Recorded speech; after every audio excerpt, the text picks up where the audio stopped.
Hi friends, 2015 September 20వ రాత్రి సుమారు 8:20 CP Siddhu తన ఇంట్లో ఉన్నాడు.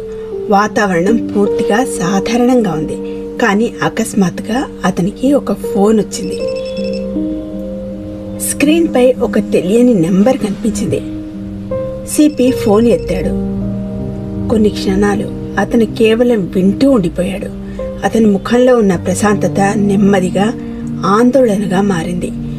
ఫోన్ పెట్టి తన తల్లి వైపు చూసి ఒక మాట అన్నాడు. అమ్మా, నేను ఇప్పుడే వస్తాను, ఆందోళన పడద్దు, కొద్దిసేపట్లో తిరిగి వస్తాను. తల్లి క్షణం పాటు ఆగిపోయింది. బహుశా ఇంత రాత్రికి ఎక్కడికి వెళ్తున్నావు అని అడగాలని అనుకుంది. కానీ అప్పటికే అతను తలుపు తెరిచి బయటికి వెళ్ళిపోయాడు. చండీగఢ్ సెక్టర్ 27లో నిశ్శబ్దం అలుముకుంది. వీధి దీపాలు వెలుగుతున్నాయి. కానీ ఆ వెలుగులో కూడా ఒక భయానక ప్రశాంతత ఉంది. అమృతా సింగ్ తన ఇంటి బాల్కనీలో నిలబడి ఉంది. అకస్మాత్తుగా ఆ నిశ్శబ్దాన్ని చీల్చుతూ 4 తుపాకీ శబ్దాలు వినిపించాయి. ఆ శబ్దం విన్న వెంటనే అమృత ఒక్కసారిగా దిగ్భ్రాంతికి గురైంది. ఆమె వెంటనే కిందికి చూసింది. అక్కడ ఆమె చూసిన దృశ్యం ఆమె ప్రపంచాన్ని ఆపేసింది. సిప్పి సిద్ధు రక్తపు మడుగులో పడిపోయి ఉన్నాడు. తర్వాత ఆమె చూపు పార్కులో నుంచి వేగంగా పరిగెత్తుతున్న 2 నీడలపై పడింది. ఒక అబ్బాయి, ఒక అమ్మాయి. చీకటి ఎక్కువగా ఉండడంతో వారి ముఖాలు కనిపించడం లేదు. కానీ ఒక విషయం మాత్రం స్పష్టంగా కనిపించింది. ఆ అమ్మాయి పోనీటైల్ కట్టుకుంది. అమృత వెంటనే సెక్టర్ 26 పోలీస్ స్టేషన్ కి ఫోన్ చేసి సమాచారం ఇచ్చింది. పోలీసులు కొద్దిసేపట్లో అక్కడికి చేరుకొని ప్రదేశాన్ని సీజ్ చేశారు. సిపి సిద్ధుపై కాల్పులు ఎవరు చేశారు, ఎందుకు చేశారు? కథ ఇంకా మిగిలే ఉంది. ఇక ముందు జరిగేది ఇంకా ఆశ్చర్యపరిచేలా ఉంటుంది. Because you are watching the Silent Truth. ఇప్పటి వరకు వీడియో చూసారంటే మీకు మా ఛానల్ నచ్చినట్టే అనుకుంటున్నాను. ఇంకా సబ్స్క్రైబ్ చేయకపోతే వెంటనే సబ్స్క్రైబ్ చేయండి, బెల్ ఐకాన్ నొక్కండి. అప్పుడు ది సైలెంట్ ట్రూత్ ఛానల్ నుంచి ఇలాంటి రియల్ క్రైమ్ వీడియోస్ మిస్ అవ్వరు.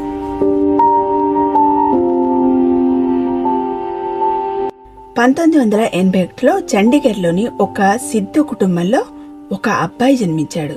అతనికి సుఖ్మన్ ప్రీత్ సింగ్ అని పేరు పెట్టారు. కానీ ఇంటి వాళ్ళు, స్నేహితులు అతన్ని ఎప్పుడు సిప్పిగానే పిలిచేవారు. అతని కుటుంబం గౌరవప్రదమైనది, ప్రతిష్టాత్మకమైనది. చట్టరంగంలో వారి పేరు చాలా బలమైనది. సిపి తాత అయిన S S Sidhu Punjab and Haryana high court జడ్జిగా పనిచేశారు. అతని తండ్రి ఇంద్రపాల్ సింగ్ సిద్ధు ప్రసిద్ధ న్యాయవాది. అలాగే పంజాబ్ రాష్ట్రానికి అదనపు అడ్వకేట్ జనరల్ గా కూడా ఉన్నారు. చిన్నప్పటి నుంచే సిపి తెలివైనవాడు. చదువులోనే కాకుండా క్రీడల్లో కూడా అతను అద్భుత ప్రతిభ కనబరిచాడు. ముఖ్యంగా షూటింగ్ పై అతనికి చిన్నప్పటి నుంచి ప్రత్యేక ఆసక్తి ఉంది. సిపి బాల్యాన్ని ఊహించాలంటే పగలు స్కూల్లో అత్యుత్తమ ప్రదర్శన ఇచ్చే విద్యార్థి, సాయంత్రం షూటింగ్ రేంజ్ లో గంటల తరబడి సాధన చేసే కుర్రాడు. అతనికి తెలుసు, తన కలలు కేవలం పుస్తకాలలోనే కాకుండా మొదటిసారి ట్రిగ్గర్ నొక్కిన ఆ పిస్టల్లో కూడా దాగి ఉన్నాయని.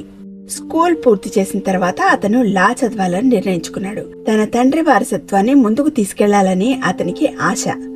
అయితే అతని మనసులో ఎప్పుడూ 2 విషయాలు తిరుగుతూనే ఉండేవి: చట్టం మరియు షూటింగ్. ఈ రెండింటిలోనూ అతను ప్రావీణ్యం సాధించాడు. అతను కేవలం చండీగఢ్కే పరిమితం కాలేదు, జాతీయ స్థాయి షూటింగ్ పోటీల్లో పాల్గొన్నాడు. కొద్ది కాలంలోనే నేషనల్ మెడలిస్ట్ గా నిలిచాడు. అతని లక్ష్య సాధన అంత ఖచ్చితంగా ఉండేది. కోచ్లు కూడా ఆశ్చర్యపోయేవారు. ఇంకా చట్టరంగంలో కూడా అతను ఎదుగుతున్నాడు. తన శైలిలో కేసులు వాదించి గెలిచేవాడు. క్రమంగా అతను నగరంలోని ప్రముఖ న్యాయవాదుల్లో ఒకడిగా మారాడు. హై ప్రొఫైల్ క్లయింట్లు, పెద్ద కేసులు, పదునైన వాదనలు, ఇవే అతని గుర్తింపుగా మారాయి. భారతదేశంలోనే కాకుండా సిపి కెనడాకు వెళ్లాడు. అక్కడ మరింత నేర్చుకున్నాడు, అనుభవం సంపాదించాడు.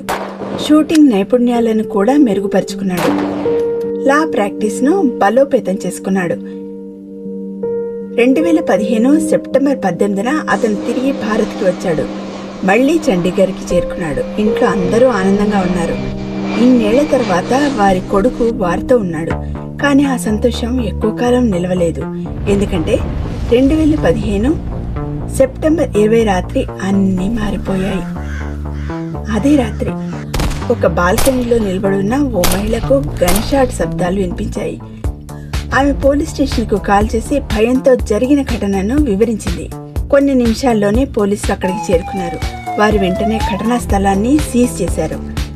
సిప్పి వెళ్లి చాలా సమయం అయింది. అతని తల్లి గుర్మిత్ కౌర్ ఎన్నోసార్లు కాల్ చేసింది, కానీ ఫోన్ స్విచ్ ఆఫ్ వచ్చింది. అప్పుడు పోలీస్ స్టేషన్ నుంచి కాల్ వచ్చింది.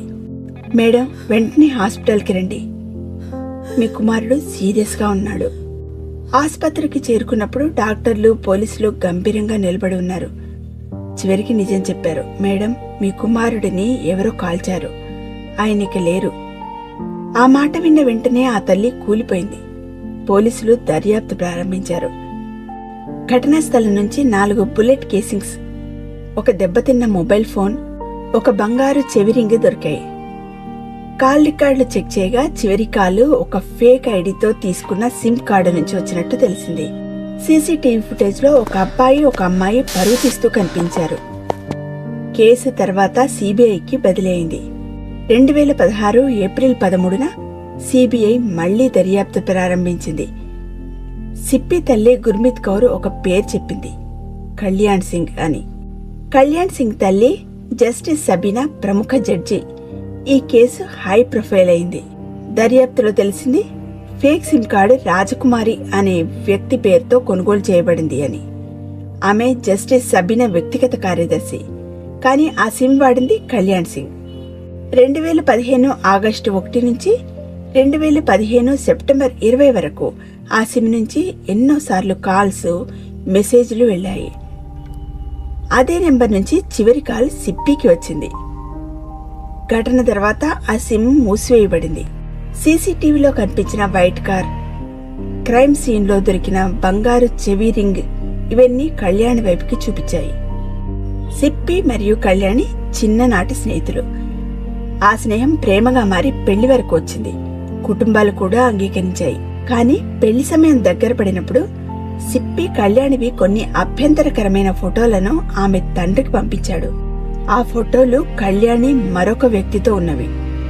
ఈ సంఘటనతో కళ్యాణి తీవ్రంగా మానసికంగా కుంగిపోయింది. సంబంధం ప్రేమ నుంచి ద్వేషంగా మారింది.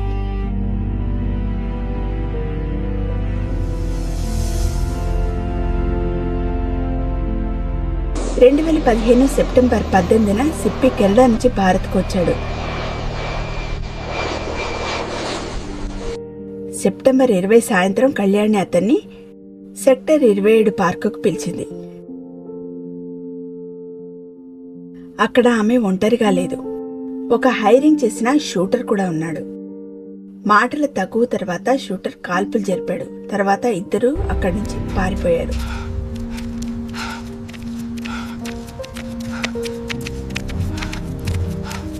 సిబిఐ సేకరించిన ఆధారాలు ఏంటంటే బంగారు చెవిరింగ్, కాల్ రికార్డులు, సీసీటీవీ ఫుటేజ్, సిమ్ కార్డు వివరాలు, ఇంకా ఫోటోలు. ఇవన్నీ కలిపి కళ్యాణిపై ఆరోపణలు నమోదయ్యాయి. ఈ కేసు ఇంకా కోర్టులోనే ఉంది. తుది తీర్పు రాలేదు. ప్రశ్న మాత్రం మిగిలింది. నమ్మకం ఒక్కసారి విరిగిపోతే ప్రేమ ఎంత బలంగా ఉన్నా నిలబడగలదా?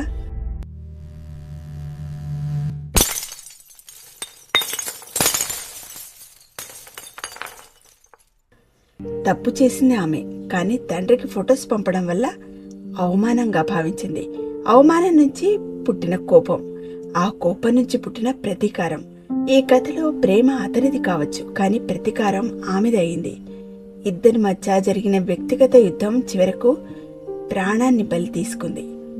ఇప్పుడు మిగిలింది ఒకటే, న్యాయం ఎప్పుడైనా పూర్తవుతుందా, లేక ఈ కేసు కూడా కాలంతో పాటు మసకబారిపోతుందా?